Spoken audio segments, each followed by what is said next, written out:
This is the Toro Totter. It's me and Pontius versus Dunn and Bam, and the last man on the teeter-totter is the winner. It's gonna be a bloodbath. Oh, no.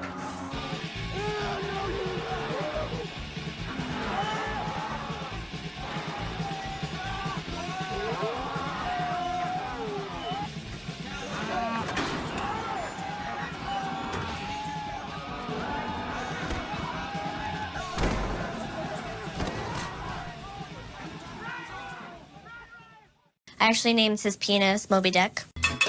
The most annoying children I've ever met in my entire life. Cut it out. Did somebody take my underwear? I did. I put them on because mine, I peed on accident.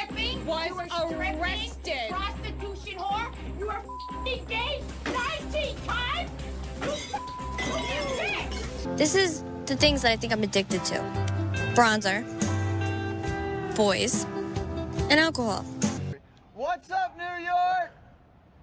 Oh, come on, Dick. I'm just feeling this. Like, my back is aching, my belt too tight, my hips are shaking from the left to the right to the left. Mom. To the right. Mom.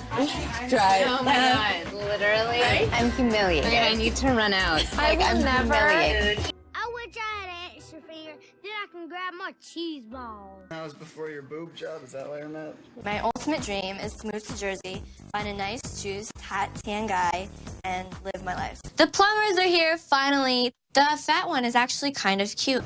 I never really did care too much about other people's needs. They weren't gonna show my ass crack or my nipples. This is full porn. You're sitting there laughing. It's not funny.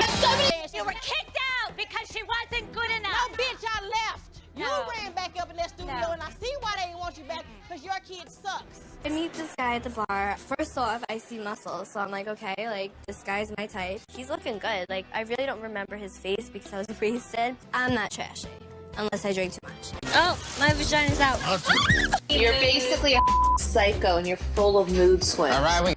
You're gonna tell me nobody's ever hated somebody who sits on her fat ass watching reality shows, talking about every person on there, and no one's hated her?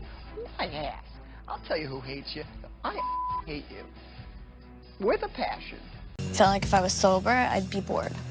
I couldn't even tell you how I felt in that jail cell. It was like a phenomenon. I was wearing my corset. I was like, you know what? I look slutty, but I don't give a shit. Coming to my trap! You...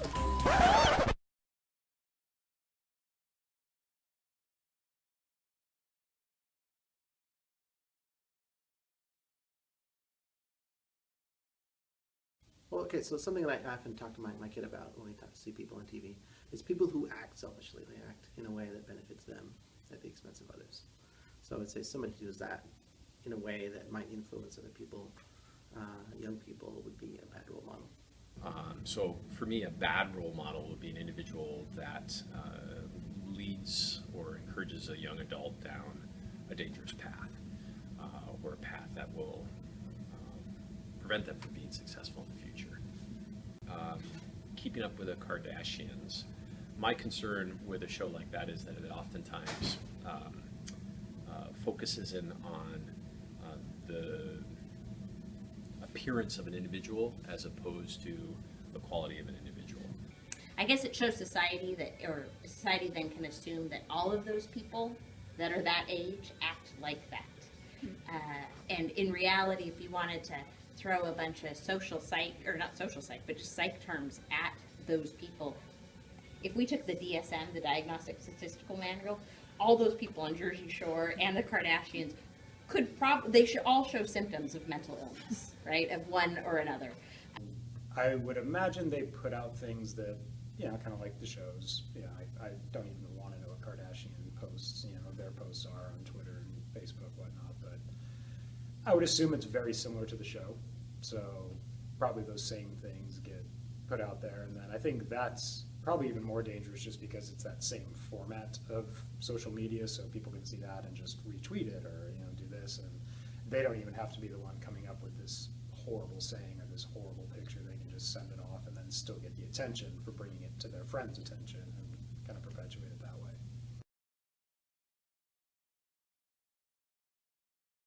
It's like, that's why people like to look at car wrecks. They slow down, they kind of want to see the carnage. They're kind of like, ooh, I'm glad that's not me. And it's interesting, it's entertaining to see car wrecks, whether it's a person's personal life or a little literal car wreck. I think the filming style that gets used oftentimes is attractive to the eye of young adults. Well, educational programs have to teach certain things and bring in certain ideas, where they can film 50 hours and trim it down to 1 hour of just all the just most asinine, ridiculous things these people do, so they can make it more engaging and entertaining. Whereas, Bill Nye the Science Guy is not exactly boring, but he has certain things he's trying to teach. You can only do so much. You can't, pound a beer in a beer bong in the middle of talking about, solar flares or something like that. So you can't spice it up quite as much as they can with all the editing and cutting and all that. It is fascinating to watch people fail. I think we as humans enjoy that.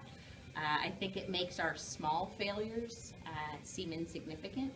So if somebody famous gets in trouble for something big, it makes my missing curfew by 15 minutes not so bad. I will also say that I think also that it probably is heavily encouraged by social media. So as more individuals view that bad behavior, it almost gets more attention put on it instead of shut down. I mean, I know that there have been a lot of psych papers lately about Kardashians' influence on American teenagers and their selfie need.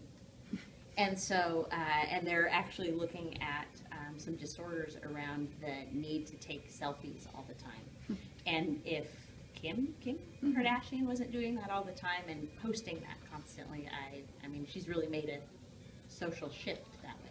Yeah.